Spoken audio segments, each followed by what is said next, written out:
Hey, I'm Jammer, and welcome back to another Animal Crossing New Horizons video.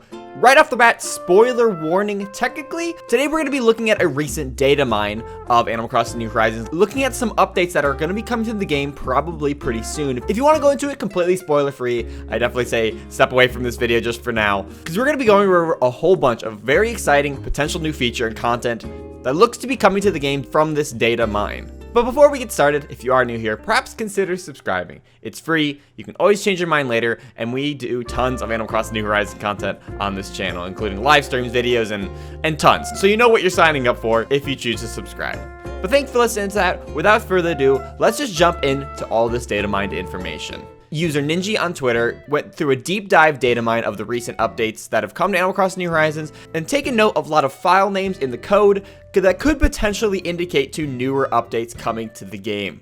This kind of ties into the previous video where we talked about a museum update coming to the game, where we potentially theorize having Brewster as well as Crazy Red returning to the game in some form with the return of paintings as well as the cafe. And as we go through this data mine, you will see there is plenty of evidence indicating that that is actually going to be the case. First, starting off with Crazy Red, there's a file name in the game that indicates the acre in which the secret beach is located on your beach. And when I mean secret beach, I mean the one that's at the northern tip of your island, typically never accessible to players until they have the latter item. According to the data mine, it appears that Crazy Red will have his own ship that can dock at the secret beach, with the addition of the gameplay mechanic where he would sell fake art returning. So I kind of like this idea. He's like a little smuggler that visits your island off on this little secret beach away from town square. He's not like an official visitor of your town that like shows up at town square.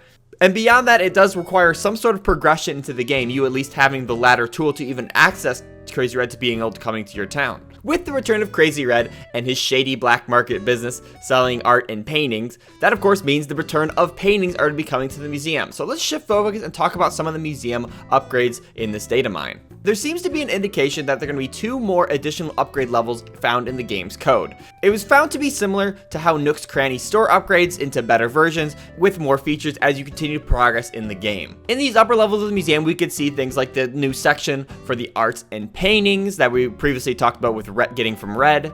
But there was something else kind of interesting that they did talk about. In addition to the upgraded museum, there seems to be 2 standalone buildings that are going to come alongside this museum update. One being a museum shop, and the other being a museum cafe. It would make sense that the museum shop would run very similar to how it did in New Leaf, where it would offer some like museum themed items for sale, as well as having exhibit rooms to actually like display your own kind of museum exhibits. The other building, the Museum Cafe, would of course include the classic character Brewster serving his coffee to players. The cafe allegedly includes a section featuring gyroids as well, which of course would make sense because in previous games you could actually use Brewster as a gyroid storage. And from this we get a couple of things. Well, for one, gyroids would be returning to the game as well as the paintings. But the main thing is we don't really know what form this is going to take with the cafe. Is it just another storage? Is it a display area within the cafe for gyroids, like almost like a gyroid exhibit? Admittedly, it's a little confusing why these 2 buildings were considered standalone if the museum building itself is getting the upgrades, like with the, the upper levels. Like it would make sense that like in the upstairs area, maybe there's like a staircase that takes you off to the left to go to the shop, take you off to go to the right to go to the paintings area,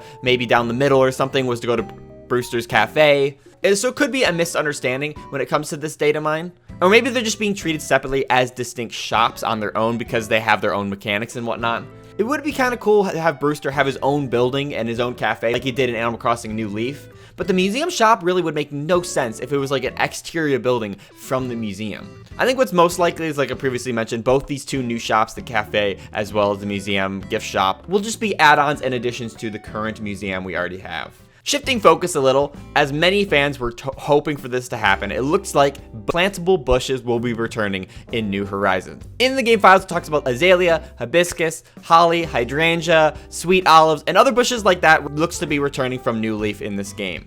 But speaking of gardening, there is actually another unused shop interface found in the code as well in reference to gardening. There was the framework for a kind of shop system similar to like the Nook Now Redemptions menu or like purchasing from traveling merchants like Kix. So potentially with the Earth Day update that we'll be getting pretty soon here, it's likely that this gardening shop interface could mean with Leaf's return, he could actually sell bushes and other related items in the Earth Day update. And while the return of bushes is like totally expected because that's a returning feature that a lot of people really want from New Leaf, there has been something completely unexpected discovered in the code, and that is growing vegetables? According to the Datamine, the following foods may be able to grow and be plucked in future updates.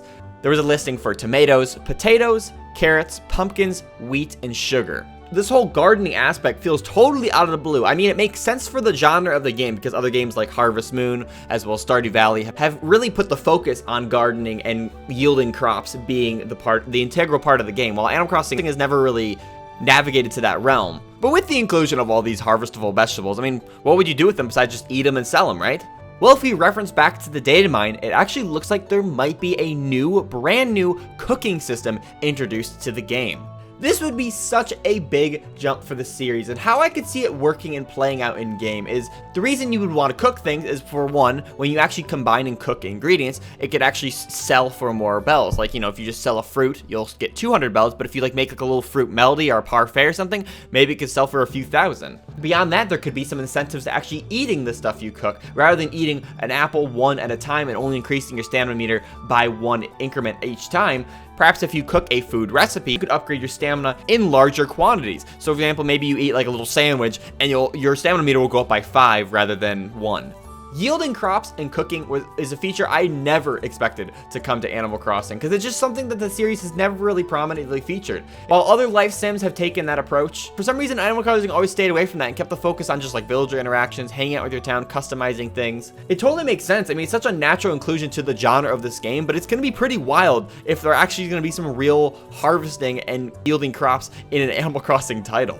But honestly, it would be so fun to collect different recipes and cook for your villagers and like give them little snacks and stuff. This could be just an idea they had during development that was scrapped, or this could be something we could be seeing with this museum update coming down the road.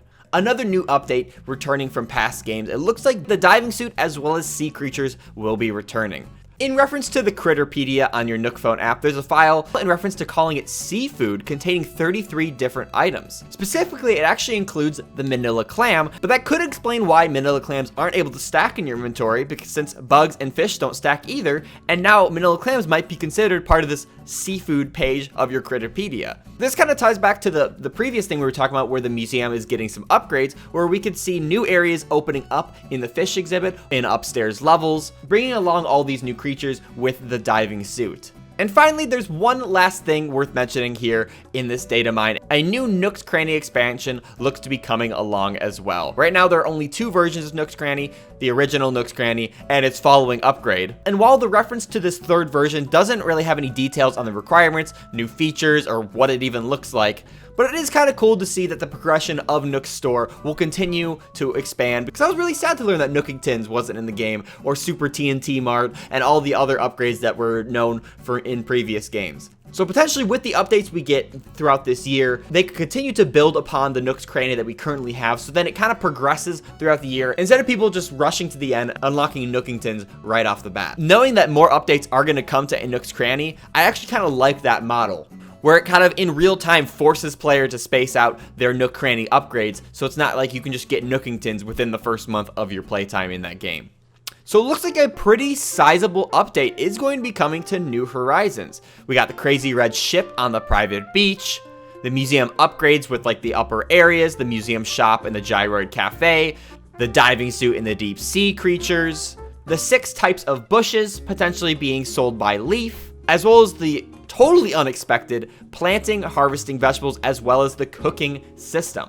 If you want to read the entire write-up on the full spectrum of this Datamine, I'll put a link to the full tweet thread in the description below, so be sure to check that out. But other than that, I think that's about everything. This seems like a massive update, and I don't expect all of it to come with this next Earth Day stuff. Considering Earth Day is in, well, 2 days, we will be seeing an update coming to the game rather soon that would bring Leaf as well as the Earth Day update, and more than likely alongside that update, I could see just the inclusion of maybe the bushes, and it's just a smaller update like this. The stuff that we just referenced in this Datamine could be potentially new features coming later in the year, perhaps over the summer, or even continuing throughout into the fall. There's really no indication of a timeline of when all this stuff was coming to the game, and with everything that's been going on right now in the world, it would totally make sense if a lot of this is being delayed. While perhaps maybe it was projected initially to all come out with this Earth Day update, it would totally make sense if we wouldn't see it just right away. But what are your thoughts on all these updates from the Datamine we got here? Please let me know in the comments below. What features are you most excited for? I'm really looking forward to see what of this is actually real and what actually comes down the road, because Animal Crossing receiving bigger updates like this is really going to keep this game alive throughout the next, well, years to come. Bringing new content for players, bringing back old content from previous games. It's such a perfect blend for how I would love to see these updates go. If you enjoyed this video, be sure to give it a big awesome like, and if you haven't already, definitely subscribe for tons more on Animal Crossing New Horizons. As a quick reminder, we live stream on the weekends at 9:30 a.m. Eastern, right here on YouTube, so definitely come back here for that. And to keep up to date on when we stream, your best bet is to follow me on Twitter, as well as join our community Discord. The link to both of those is in the description below. So thanks again, guys, so much for watching, and I'll catch you in the next one. See ya!